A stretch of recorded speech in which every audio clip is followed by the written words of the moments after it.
Hey everyone, नमस्ते सभी को, आत्मवंदन। आज की वीडियो हम करने वाले हैं कि आपकी लाइफ में से कार्मिक एनर्जी का अंत हो रहा है। ठीक है, आपकी लाइफ में से कार्मिक एनर्जी का अंत हो रहा है और जितनी भी नेगेटिविटी या डेविल एनर्जी आपकी लाइफ में क्रिएट की गई थी, अब वो ख़त्म होगी अपने आप। Be the show observer. ठीक है, यहाँ पर बहुत क्लियरली मुझे बताया गया था जब मैं ये डाउनलोड रिसीव कर रही थी कि आप एक शो ऑब्जर्वर हैं। शो ऑब्जर्वर कौन होता है? जो अपनी रियलिटी को एक शो की तरह देखता है। ठीक है, हमारी रियलिटी हमेशा हमें चैलेंज करने आती है। हमारी रियलिटी हमें ये चैलेंज करने आती है कि तुम नहीं कर सकते। तभी तो लोग अपने आप को प्रूव करने में लगे रहते हैं कि हम कर सकते हैं, हम कर सकते हैं, हम कर सकते हैं। आप 100% मुझे यहाँ पर एक परसेंटेज दिया गया है डिवाइन के थ्रू कि 100% लोग लाइफ में प्रूव करने में लगे हुए हैं, है ना। कोई जॉब के थ्रू, कोई किसी घर में लोग एक दूसरे को प्रूव करते रहते हैं, हम तुमसे प्यार करते हैं, हम तुमसे प्यार करते हैं, है ना। कभी आपने एक ट्री को दूसरे ट्री को प्रूव करते हुए देखा है? या फिर कभी आपने एक डॉग को दूसरे डॉग को प्रूव करते हुए देखा है, लोगों से लड़ते हुए देखा है कि अरे I can do that for you? वो सिर्फ प्रूव क्या करते हैं? अफेक्शन शो करते हैं, प्यार शो करते हैं, है ना। एक दूसरे से लड़ते नहीं हैं। और जो लड़ते हैं उनको हम वाइल्ड एनिमल्स इसलिए बोलते हैं क्योंकि वो आपस में एक दूसरे के लिए भिड़ जाते हैं, कम्युनिटी के लिए, है ना। कम्युनिटी, अगर हम फॉरेस्ट में जाएंगे तो वहाँ कम्युनिटीज़ एक दूसरे से लड़ती रहती हैं अपनी कम्युनिटी को प्रोटेक्ट करने के लिए। हमेशा ऐसे होता है। तो हम तो ह्यूमंस हैं, हमें तो माइंड दिया गया है।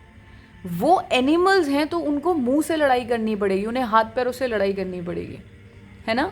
लेकिन हम तो ह्यूमंस हैं। यहाँ पर हम क्या करते हैं? हमें क्रिएट करने के लिए भेजा गया है, हमें अर्थ को बेटर बनाने के लिए भेजा गया है। हम इस माइंड का क्या यूज़ कर रहे हैं?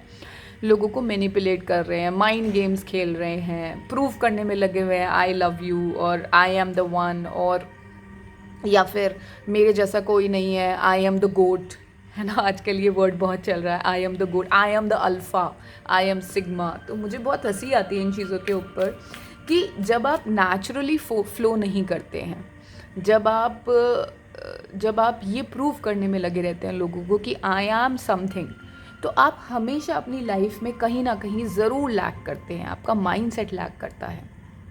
लेकिन जब आप अपने काम को अपने कॉन्फिडेंस से करते जाते हैं कि this work is meant to be with me, तो मैं तो ये करूँगा, तो मेरा काम है। जैसे कि टैरो रीडिंग करना, साइकिक विजन्स को अटेंड करना या मीडियमशिप करना मेरी रियलिटी है। इसको मैं अचीव नहीं कर रही हूँ, मैं पा नहीं रही हूँ। This is something which is flowing to me easily. इसके लिए मैं कोई मेहनत नहीं करती हूँ। ये मैसेजेस रिसीव करना मेरी एक मेहनत होती है, बस मैं अपना पेन लेती हूँ, अपनी डायरी लेती हूँ और मैं उसको लिखती हूँ। That is the only hard work मैं कर रही हूँ। और सब मैंने क्या किया है? मैंने अपने सोल ग्रोथ पे काम किया है, अपने आप को बेहतर बनाया, एक ऐसा प्योर सोल बनाने में अपने आप को काम किया है। ठीक है, तो यहाँ पर डिवाइन यही बताना चाह रहे हैं कि जब आप एक शो ऑब्जर्वर बन जाते हो, जब आप चीज़ों को इसलिए होने देते हो क्योंकि उनका होना लिखा है, that is your plan, that is your contract, आप इसलिए आए हो यहाँ पर, तो वो अपने आप क्लियर होनी शुरू हो जाती है। और अब आप ये एक्सपेंशन अपनी लाइफ में होते हुए देखने वाले हो। You will be the seer of it. आप इसको देखोगे, मिराकल, ये मिराकल्स होंगे आपकी लाइफ में। पहली बात तो ये, जिन लोगों को ये वीडियो मिली है ना, you guys are very blessed. क्यों? क्योंकि मैं पहली बार ना बहुत ईजिली ये चीज़ें बोलती नहीं हूँ बहुत ही कंजूस हूँ मैं इन चीज़ों को बोलने में कि यू आर ब्लेस्ड।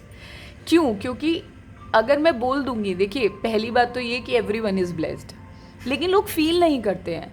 लोगों को किसी और का एक एक्नॉलेजमेंट चाहिए कि उसने बोला ना तब मैं ब्लेस्ड हूँ। मैं चाहती हूँ आप हमेशा फील करें कि आप ब्लेस्ड हैं। किसी के कहने या नहीं कहने से फ़र्क नहीं पड़ना चाहिए। लेकिन मैं अभी उन लोगों की चैनलिंग कर रही हूँ, उन लोगों से बात कर रही हूँ जो अपनी लाइफ में बहुत ही हताश हैं, जो अपनी लाइफ में बहुत लॉस्ट है, जो अपनी लाइफ में चीज़ों को समझ नहीं पा रहे हैं कि यार I did not expect it to happen, लेकिन ये हो रहा है ना, ये मैंने सोचा नहीं था बट इट्स हैपनिंग। तो अब मैं कहाँ जाऊँ, क्या करूँ, है ना। कोई रास्ता नहीं है, खो गए हैं, पजल्ड हैं। बट ये पजल ही तो एक पाथ है, एक रास्ता है। Puzzle itself is the way, है ना। कभी आप अपने दिमाग में सोचते हो, आप ओवर थिंक करने लग जाते हो, जब आप ज़्यादा उस चीज़ में घुस जाते हो तो आपको लगता है कि नहीं यार मेरे को इससे वापस आना है क्योंकि इसका कोई अंत नहीं है। एग्जैक्टली पज़ल का कोई अंत नहीं होता है, हम उसको सोच के बड़ा बनाते हैं। मेरे बड़े कहा करते थे कि कोई चीज़ का सल्यूशन हमेशा मिल सकता है, बशर्ते हम उसको करने के माध्यम से देखें, सोचने के माध्यम से नहीं। मतलब क्या है, हम उसको कर्म की नज़रों से देखें कि मुझे इसमें काम क्या करना है, what has to be the work that I have to do, not what can be done. या वट कैन बी डन वो इवेंचुअली पता ही लग जाएगा ना, रास्ते पे चलते चलते रास्ते में आपको सब पता लग जाता है। जैसे हमें माइलस्टोन्स पता लगते हैं, हमें बोर्ड्स दिख जाते हैं, सब कुछ पता लगता है ना। सारी जगह हम कहीं ए रास्ते से बी रास्ते पे जा रहे हो तो हमें सब नज़र आता है, वो सब कुछ पता लगेगा। बट हमें क्या, देखिए इससे सुंदर कार्ड नहीं हो सकता है नाइट ऑफ पेंटिकल। वो आप चलते जा रहे हैं, आप तो आगे चलते जा रहे हैं। आप कितना ही पजल्ड होके सोच लीजिए यार मुझे ये सोल्यूशन नहीं मिल रहा है, वो सोल्यूशन, आपको सोल्यूशन ढूंढना ही नहीं है। Solution will be the way is the solution. रास्ते पे चलना ही सोल्यूशन है ना। मैं यहाँ पर आपको गौतम बुद्ध की कहानी बताना चाहूँगी क्योंकि मुझे इस समय वो कहानी याद दिलाई जा रही है, तो आई थिंक आपको उसका एग्जाम्पल को समझना होगा कि गौतम बुद्ध जो है सबसे पहले वो बहुत अच्छे घर में जन्म लेते हैं, प्रिंस होते हैं, तो उनको सब कुछ होता है, उनके पास बीवी होते हैं, बच्चे होते हैं, घर होते हैं, सब कुछ होता है। लेकिन एक अंदर की एक आग होती है जो ये बोलती है कि मुझे अध्यात्म की तरफ जाना है। तो जब वो रास्ते पर चलते हैं उनको काफ़ी सारे लोग मिलते हैं और वो क्योंकि घर छोड़ कर आए हुए होते हैं अपना, तो वो काफ़ी सारे लोग बोलते हैं कि आप क्यों आए हो। तो कहते पता नहीं क्यों आया हूँ, मैं नहीं जानता क्यों आया हूँ। ये तो कुछ तो रीज़न होगा आने का, आप इतना सब घर बाहर छोड़ के आ गए अपना, कुछ तो इसका रीज़न होगा ना कि आप घर छोड़ के आए हो। कहते नहीं मुझे नहीं पता है। वो फिर थोड़ा और चलते हैं, थोड़े दूसरे गांव चले जाते हैं क्योंकि पहले तो गांव हुआ करते थे। वो कहते हैं कि आप क्यों आए हो। कहते नहीं मुझे नहीं पता मैं क्यों आया हूँ। कहते ऐसा जीवन आप बिता रहे हो, आपको भीख मांगनी पड़ रही है, आपको भीख मांग के खाना पड़ रहा है, तो आपको लगता है कि आप कर पाओगे ऐसे और जा पाओगे। तो गौतम बुद्ध कहते हैं कि नहीं मुझे नहीं पता, मैं क्यों भीख मांग रहा हूँ ये मैं भी नहीं जानता। तीसरे गांव जाते हैं, सेम क्वेश्चंस आते हैं। वो उनको समझ में आ जाता है कि यार अगर मैं इंटरेक्शन करूँगा ना लोगों से तो लोग मुझसे यही क्वेश्चन करेंगे, तुम क्यों आए हो, तुम इतना, क्योंकि गांव जो एक गांव है वहाँ के राजा का बेटा ऐसे चले जाना, लोगों को लगता है यार बेवकूफ़ है ये, तो इसका तो दिमाग ख़राब हो गया जो ऐसे कर रहा है ये। लेकिन वो चलते जाते हैं। रास्ते में जब वो जाते हैं तो उनको एक शिष्य मिलता है, जिस गुरु की वो तलाश कर रहे होते हैं उनका ही शिष्य मिलता है। तो वो कहते हैं कि आपको पता है कि मैं उन गुरु का शिष्य हूँ। तो गौतम बुद्ध कहते हैं कि हाँ मुझे मैं उनके पास जाना चाहता हूँ और अगर आप मुझे ले जाएंगे तो मैं आपका बहुत धन्यवाद करूँगा। तो वो जो शिष्य होता है उनसे कुछ नहीं पूछता कि आप क्यों छोड़ के आए हैं, लक्ष्य क्या है, क्यों अध्यात्म को अपनाना चाहते हैं। तो गौतम बुद्ध कहते हैं कि आपने मुझसे पूछा नहीं कि मैं ऐसा क्यों कर रहा हूँ। कह रहे कि हम तो सहभागी हैं ना, जो सहभागी होते हैं वो एक दूसरे से नहीं पूछते, वो समझते हैं एक दूसरे को। तो जो लोग सहभागी होंगे ना, जो आपके भाग्य के साथ, सोल फैमिली, इसी को हम सोल फैमिली भी बोलते हैं, जो आपके भाग्य को समझते होंगे, जो आपके रास्ते को समझते होंगे, वो कभी आपसे क्वेश्चन नहीं करेंगे कि आप ये क्यों कर रहे हो, वो आपके साथ चल देंगे। तो उनके शिष्य और वो एक दूसरे के साथ चलते हैं और वो फिर अपने गुरु के आश्रम में जाते हैं जहाँ पर वो गुरु दीक्षा लेते हैं। बट मैं आपको यहाँ पर एक जनरल थॉट बता रही हूँ कि ये जो कार्मिक एनर्जी अंत हो रही है ना, ये आपके सहभागी नहीं थे, ये आपकी लाइफ का पार्ट नहीं थे, ये नहीं बन सकते थे आपकी लाइफ का पार्ट। क्यों? क्योंकि इनको तो आप बहुत बेवकूफ़ नज़र आते थे। इनको ये नज़र आता था कि यार ये इंसान कितना बेवकूफ़ है जो इस रास्ते पे चल रहा है, जो इस रास्ते को मतलब अपने इतने पैसे वाले, इतने धनी रास्ते को छोड़ के आ रहा है और उसको यही नहीं पता कि इसके पास क्या है, हम लोगों के पास तो नहीं है, लेकिन इसको वैल्यू नहीं है ना। क्यों? क्या जर्नी थी आपकी जर्नी थी इसकी, देखिए बिल्कुल क्लियरली आया है, क्योंकि आपकी ये जर्नी थी, आप अपने हाईली कमिटेड रास्ते पर थे, आप डिवाइन के रास्ते पे थे, आप डिवाइन लव के रास्ते पे थे। जो इंसान डिवाइन लव के रास्ते पे होता है ना, उसको बहुत सारे सैडनेस देखनी पड़ती है। मैं आपको साफ साफ बता दूं, क्योंकि फिर ना आप जब ये सैडनेस देख लेते हो ना, फिर आपको सिर्फ एक ही प्यार भाता है और वो होता है ईश्वर का प्यार। कि मतलब उनका प्यार अनकंडीशनल है, उनमें कोई वो कंडीशन नहीं लगाएंगे, वो आपको आप जो चाहोगे वैसे रखेंगे तो आपको इन सारी अंधेरी रातों से निकलना पड़ेगा, बहुत सारा ब्लैक मैजिक किया जाएगा आपके ऊपर, बहुत तंत्र क्रियाएं की जाएंगी आपके ऊपर, और आपके कार्मिक्स ने आपके ऊपर बहुत तंत्र क्रियाएं करी हैं। यहाँ पर ब्लैक मैजिक जो है बहुत ज़बरदस्त इन्वॉल्व है, जिसकी वजह से आपका भाग्य पलट गया, रूठ गया आपका भाग्य। ठीक है, आपके भाग्य का डिसबैलेंस हो गया, बैलेंस बिगड़ गया आपका भाग्य का, लेकिन आपने अपनी क्षमता को बनाए रखा, आपने अपनी स्ट्रेंथ को बनाए रखा, आप एक शेर की तरह खड़े रहे। आपने सोचा यार जो मर्जी हो देखी जाएगी, मेरे को ना इसी रास्ते पे जाना है जिस रास्ते पे मैं चल रहा हूँ। क्यों? क्योंकि आपकी सोल की कॉलिंग थी, वो आपकी सोल की आवाज़ थी, आपको इस रास्ते पर काम करने के लिए बुलाया जा रहा था, क्योंकि आपको इस रास्ते में अपना सारी दुनिया नज़र आती थी। ये जो पार्टनरशिप आपने डिवाइन के साथ करी है ना, इस पार्टनरशिप में आपको ऐसा लगता था कि यार मुझे दुनिया मिल गई इस प्यार में, इससे ज़्यादा मुझे कोई अच्छा कुछ लग ही नहीं सकता। अच्छा, वो अच्छा लोगों को समझ में नहीं आ सकता। क्यों नहीं समझ में आ सकता? क्योंकि लोग उस रास्ते पर चले नहीं, तो लोगों को समझ में कैसे आएगा। लेकिन अब टाइम आ गया है इन समस्याओं का अंत होने का, क्योंकि अब जस्टिस एंटर कर रहा है आपकी लाइफ में।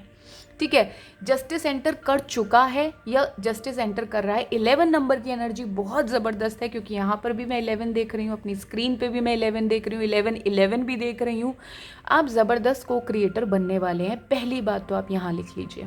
ठीक है, दूसरी बात, आप लोगों की लाइफ में बहुत बहुत तबीयत से जस्टिस लेके आएंगे। आप जहाँ खड़े हो गए ना, डिवाइन आपको वो पावर देने वाले हैं कि आप जिस तरफ खड़े हो गए वहाँ जस्टिस आना संभव ही नहीं, अगर नामुमकिन भी होगा तो वहीं जस्टिस आगे खड़ा हो जाएगा जहाँ आप खड़े होंगे। डिवाइन आपको ये पावर देने वाले हैं। ठीक है, दूसरी बात आप लोगों के तरीकों को बहुत अच्छे से समझ जाएंगे कि यार अगर ये इंसान मेरे को कुछ ऑफ़र कर रहा है ना, आपको पता लग जाएगा कि इसका डार्क सीक्रेट क्या है, ये मुझे क्यों ऑफ़र कर रहा है, इसकी स्टेबिलिटी कितनी है, ये मुझे कुछ लालच में ऑफ़र कर रहा है, या एक्चुअली में इसका कोई मतलब है इसके अंदर। ये मतलब उस चीज़ की गुणवत्ता पता लग जाएगी आपको, उस चीज़ का फैक्टर पता लग जाएगा। ये क्रेडिबिलिटी ना भगवान आपको दे रहे हैं, ब्लेसिंग आपको भगवान दे रहे हैं। क्यों? क्योंकि आप एक ऐसे इंसान हैं जो लोगों की लाइफ में आगे आने वाले टाइम में अपने ही नहीं, लोगों की लाइफ में काफ़ी ज़बरदस्त तरीके से चेंज लेके आने वाले हैं। ठीक है, यहाँ पर ना 12 नंबर की एनर्जी भी बहुत ज़्यादा इम्पोर्टेंट होने वाली है, क्योंकि 12 नंबर आप 3 का नंबर होता है, क्रिएशन का नंबर होता है। तो आप लोगों की लाइफ में ना कुछ अपनी सोच से बहुत कुछ डिफरेंट क्रिएट करने वाले हैं। ठीक है, और एक तरीके से मान लीजिए लोग आपको ना अपनी लाइफ में एक एंजल की तरह देखेंगे। आगे आने वाले टाइम में लोग ये बोलेंगे भी कि we are blessed to have you. ये शब्द आप सुन सकते हैं बहुत क्लियरली, लोग आपको बताएंगे, और स्पेशली वो लोग बताएंगे जो लोग ये कार्मिक एनर्जी से वर्क कर रहे थे, क्योंकि उन लोगों को ना कहीं रियलाइज़ होने वाला है कि भाई बहुत बड़ी गड़बड़ कर दी है हमने इस इंसान के साथ, हमें ऐसा तो नहीं करना चाहिए था, इसके पास तो पावर्स हैं। अब उनको समझ में आने वाली हैं आपकी पावर्स, कौन सी पावर्स जो डिवाइन ने आपको दी हैं। कब दी हैं? जब आपने अपने ऊपर चिंतन किया है, जब आपने अपने ऊपर काम किया है, तो डिवाइन ने आपको कुछ पावर्स दी हैं, और उन पावर्स से आप दुनिया को, लोगों को हील करने वाले हैं, लोगों को एनलाइटन करने वाले हैं। आपके पास हीलिंग पावर्स हैं, आपके हैंड्स में हीलिंग पावर्स हैं। अगर आज या कल में आपके हाथों में दर्द होता है तो आपकी हीलिंग पावर्स को बढ़ाया जा रहा है।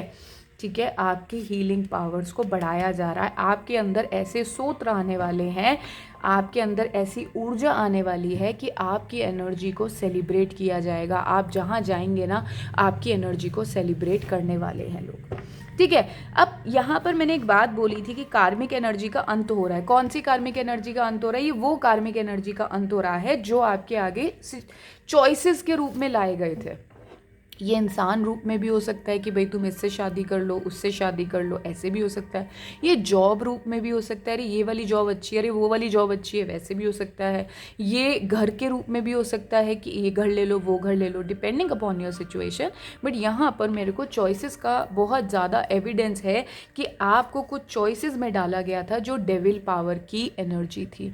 आपको लोगों ने, जो आपकी कार्मिक एनर्जीज थी, उन लोगों ने इस सिचुएशन में डाल दिया जिसमें आप मजबूर मजबूर हो गए चीज़ों को चूज़ करने के लिए। आप वो इंसान नहीं है जो चूज़ करते हैं, लेकिन एनर्जीज़ ने आपको डाला कि जिससे आप मजबूर हो जाएं, अपनी रियलिटी को जिए नहीं और आप चूज़ करने में लग जाए, मेरे को ये करना है, मेरे को वो करना है। यहाँ करियर की बहुत मेरे को आवाज़ आ रही है कि किसी ने करियर अपना दाव पे लगा दिया था, ठीक है, किसी ने फैमिली करियर अपना दाव पे लगा दिया था कि भाई मुझे फैमिली में ये इंसान नहीं चाहिए, मुझे और सब चाहिए। तो अब वो लोग बहुत बुरी तरीके से रिपेंट करने वाले हैं, बहुत बुरी तरीके से उन लोगों को ये समझ में आने वाला है भाई गड़बड़ हो गई है, ये तो बहुत तगड़ी गड़बड़ हो गई है। हाँ देखिए, डिसरप्टेड रेस्ट एंड रेजुविनेट, ये लोग, ये कार्मिक एनर्जीज जिन लोगों ने आपकी लाइफ में इस तरीके से प्रॉब्लम्स क्रिएट करी, ये कार्मिक एनर्जीज थी, कार्मिक डेथ्स थे आपके, वो क्लियर हो गए। आपने रेस्ट एंड रेजुविनेट करा, आपने अपने आप को आइसोलेट करा, आपने अपनी एनर्जीज पे काम करा, अपने आप को वैल्यू करा, और जो जितनी भी एनर्जीज थी जो आपको डिसरप्ट कर रही थी वो उनको आपने ख़त्म किया। अब आपने तो ख़त्म कर दिया, लेकिन ये एनर्जी आई कहाँ से थी? डेविल एनर्जी से थी। अब आपने किसी बबल को एंड कर दिया है, वो बबल एनर्जी का वापस तो कहीं ना कहीं जाएगा, क्योंकि वो तो एनर्जी बबल है, उसको तो इट इज़ लाइक कि लीचेस होते हैं ना, जैसे वो ब्लड सक करते हैं, तो आपकी तरफ भेजेंगे, वो आपका तो कर नहीं पाए, क्योंकि तो आप तो अपनी साधना में जुड़े हुए थे। अब कहीं ना कहीं वो जिसने भेजे थे उसके पास तो ज़रूर जाएंगे, तो वो वहाँ पर उनके पास जाने वाले हैं। तो आप देखेंगे आने वाले टाइम में कि जिन कार्मिक लोगों ने आपको परेशान किया था, कार्मिक एनर्जीज़ ने आपको परेशान किया था, ईविल आया आप पर भेजा गया था, आपके जॉब में बहुत ज़्यादा कंपटीशन था, लोग अननेसेसरी आपको नैग डाउन करते थे, अननेसेसरी आपकी जॉब में प्रॉब्लम क्रिएट करते थे, वो चीज़ें अब अंत होने वाली हैं। यहाँ पर मैंने 1616 का कन्फर्मेशन देखा है, जो आपका जो कार्मिक नंबर है, ये जो 16 नंबर होता है ये कार्मिक नंबर होता है। तो जो कार्मिक डेट है आपका क्लियर हो गया है। आप आने वाले दिनों में अगर 1616 देखते हैं तो ये कन्फर्मेशन होगा यूनिवर्स की तरफ से कि आपको इससे निजात मिल गया है, आपने अपने कार्मिक डेट को क्लियर कर लिया है। ठीक है, तो आपको ये मैं कॉन्ग्रेचुलेट करना चाहूँगी, ऑल दी बेस्ट बोलना चाहूँगी। और मैं आपको यहाँ पर ये भी बताना चाहती हूँ कि अगर आपको और इन चीज़ों को आपके विलिंगली आप करना चाहते हैं तो सिर्फ अपने आप को रेस्ट करिए, अपनी रेस्टिंग एनर्जीज़ पे ध्यान दीजिए, और फिर वही एनर्जीज़ आपको रेजुविनेट करेंगी। ठीक है, आई होप ये रीडिंग आपसे रेजोनेट करे। Thank you so much you guys, take care.